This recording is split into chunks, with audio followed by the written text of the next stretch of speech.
Donc, aujourd'hui, on parlait des grands courants de la philosophie moderne. C'est encore une fois un petit livre, pas plus mince que ça. Je veux dire, tu peux le glisser en dessous d'une chaise pour chimer.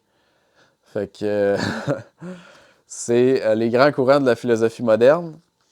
Un petit livre que d'habitude, ça, c'est 60 pages. C'est ça, 60 pages. Collection Mémo au Seuil. Collection, ben en fait, Seuil, collection Mémo. J'aime beaucoup ces petits livres-là. Même s'ils sont très minces, ils sont très arides. Je tiens quand même à le spécifier parce que j'ai eu un collègue de travail qui me dit ah, c'est quoi tu lis, c'est tout petit, ça se lit facilement. Je fais ah oui? Oui. J'ai dit ben t'as 2 jours pour le lire. Parce que on partait puis j'avais besoin du livre pour vous en faire la revue. Il a commencé à saigner un peu du nez, le gars, là. Il a dit je comprends rien. C'est normal. C'est 60 pages. Un résumé des grands courants de la philosophie moderne en 60 pages. C'est aride. Les plus petits livres sont pas les plus faciles. OK? Quand même important de le dire. Fait que, il disait que c'est un petit livre facile à lire, mais il l'a pas terminé. Il n'a pas été en mesure de le terminer. T'en fais pas, Tommy, ça va aller. Euh, donc, ben, on va y aller par ce qui est intéressant. Donc, philosophie moderne, les grands courants. C'est par Alain Garf. Il est quand même jeune, hein? Je sais pas si on va le voir. Ouais. C'est très bien synthétisé, vraiment. Tu sais, c'est aride, c'est lourd, là. C'est très lourd, là. On peut voir que... Je sais pas si on voit bien, mais j'ai travaillé très bien le livre, là, parce que... mais c'est ça qui est le fun, c'est qu'on a l'auteur, par exemple, puis là, les citations vont être en gras. C'est bien organisé. C'est vraiment très bien organisé pour la lecture. Par contre, ben, c'est aride. Donc, on va aller ce que j'ai trouvé intéressant. Page 4, ben, il va parler de Galilée puis de la révolution épistémologique. Donc, on voit déjà, hein, c'est pour ça qu'il a commencé à saigner du nez, mon cher Tommy. Donc, en fait, Galilée, ce qu'il dit, c'est que dans le livre, il a contribué à désacraliser le ciel. Parce que dans les livres anciens, parce qu'en faisant une lunette, un instrument de découverte, il nous a épargné d'aller chercher la vérité dans des livres anciens. Puis, surtout, ben, c'est les mots tels quels, il confère à la vérité elle-même un nouveau statut en la définissant strictement comme l'exactitude du calcul mathématique applicable à l'ensemble de la nature. Donc, au lieu d'être dans un ordre de croyance, mais là, on est dans un ordre de calcul mathématique. Donc, il y a tout. En fait, c'est pour ça qu'il a été indexé aussi, Galilée, parce que ça remet vraiment en question tous les aspects divins, Dieu, la religion, etc. Parce que là, on n'est pas dans une vérité qui nous est racontée, on est dans une vérité que l'on doit calculer. Donc, ça fait je veux dire, c'est un raz de marée. Là. Galilée, c'est un raz de marée. Tu as eu Darwin qui a été aussi un raz de marée. C'est un tsunami. Bref, c'est. Tu sais, il y a des auteurs comme ça qui ont bouleversé des choses. C'est vraiment impressionnant. Page 9, ben, il va parler un peu de Pascal. Pascal, donc, le cœur a ses raisons que la raison ne connaît pas. Donc, Pascal qui a fait, lui, le pari de croire en Dieu, puisque, ben, il considère que dans tous les cas, il était gagnant, d'une certaine façon, parce que si il y croyait et que c'était véridique, il allait aller au paradis, je résume, là, machin chouette. Puis, s'il croyait et qu'il n'avait pas raison, ça changeait à peu près rien. Donc, bref, il considérait qu'il était gagnant. Ça, c'est le pari de Pascal.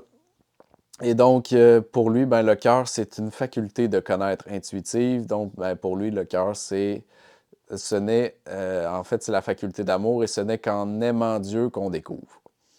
Donc, il va être très critique par rapport à toute la question des miracles. Ben, c'est ça. Pascal est un auteur intéressant, mais moyen. Pour moi, c'est vraiment un entre-deux parce qu'il est beaucoup trop religieux. Page 7, on va aller voir Leibniz. Leibniz. Leibniz, ça, je trouve ça cool ce qu'il a essayé de faire, Leibniz, c'est il a essayé de concevoir une langue universelle. Hey, ça, c'est tout qu'un projet, là. C'est tout un projet. Où la mathématique servirait de modèle à la codification claire. Donc, comme un alphabet des pensées. Euh, donc, c'est tout qu'un projet. Mais si on se met à y penser, une des grosses problématiques mondiales, si on veut, c'est le fait qu'on ne parle pas la même langue. Donc, on ne se comprend pas. Je veux dire, t'as des. Je pense en Inde, ils ont comme 56 langues. Puis ça fait en sorte que, bien évidemment, on ne peut pas communiquer. Ça met des tensions, etc. À cela s'ajoutent les tensions géopolitiques, ressources naturelles, etc. Bref, c'est la question du langage puis d'avoir une langue universelle qui est totalement. Je veux dire, on n'est même pas dans l'ordre de l'idéal là, ou de l'idéalisme, là, on est dans l'ordre de l'impossible. Ah non, il ne faut pas dire ça, impossible. Mais oui, on est dans l'ordre de l'impossible. Euh, ben, c'est certain que ça changerait beaucoup de choses. Puis c'est ça qui est intéressant de réfléchir, c'est que des fois tu te dis, si on parlait tous la même langue, comment serait notre société? Comment serait l'état de la planète actuellement? Bref, ben, Leibniz, il a essayé, lui, d'en faire une. Pas nécessairement pour ces raisons-là, mais il n'a pas réussi. Page 18, l'empirisme de Bacon. Bacon, Francis Bacon. Donc, Francis Bacon, c'est avec la méthode inductive, donc méthode qui consiste à mettre au jour des lois générales à partir d'observations de faits particuliers. Donc, il y a la méthode inductive puis il y a la méthode déductive. Fait que là, on va avoir un peu les éléments de cette pensée-là parce que, évidemment, le courant moderne est axé plus sur l'épistémologie, donc d'où vient le savoir, comment on fait pour savoir, comment on fait pour poser les bases de ce savoir-là scientifique, comment est raisonné ce savoir-là, justifié, appliqué, etc. Bref, tout ce qui a trait à la science. Page 19, ben, il va parler un peu de Locke. Locke est intéressant. J'ai pas beaucoup. Je pense que j'en ai juste un de John Locke. Rien n'est dans l'entendement qui n'a d'abord été dans les sens. Lui, il considère vraiment qu'on est comme il a appelé ça la tabula rasa, qu'on est une table, comme un tableau blanc. Pas tout à fait d'accord. Parce que, ben, tu sais, t'as l'inné, t'as l'acquis. L'inné, bon, toute notre inné a déjà été acquis par la succession génétique, par l'éducation, parce que ben, si on est sorti d'une caverne, j'y vais grossier, là, mais si on est sorti de notre caverne pour avoir une maison avec un poêle à bois et des livres, ben c'est pas de l'inné, ça a été de l'acquis, mais de l'acquis qui est devenu de l'inné. Même nos compétences cognitives, en fait, ont été acquis. Le débat de l'inné et de l'acquis est vraiment intéressant, mais c'est un faux débat. Puis, ben, il a quand même été réglé un peu là, parce que c'est un débat qui date de plus que 50 ans. Puis maintenant, ben, les gens en parlent assez peu maintenant. Donc, ben, en fait, il dit que l'homme ne tire de lui-même aucune idée et n'est rien a priori. Donc, l'homme est ce qu'il est par l'expérience qu'il fait et pense ce qu'il pense par réflexion sur les opérations de son esprit à partir des impressions qui ont été faites sur nos sens par les objets extérieurs. Quand je vous disais que mon ami et collègue de travail a saigné du nez un peu, 30, Condorcet, donc on parle de l'école. Donc, je trouvais intéressant. Donc, l'école a fonction essentielle d'établir entre les hommes avec un grand H évidemment, une égalité de fait afin de rendre effective, réelle, l'égalité de droit reconnue par la loi.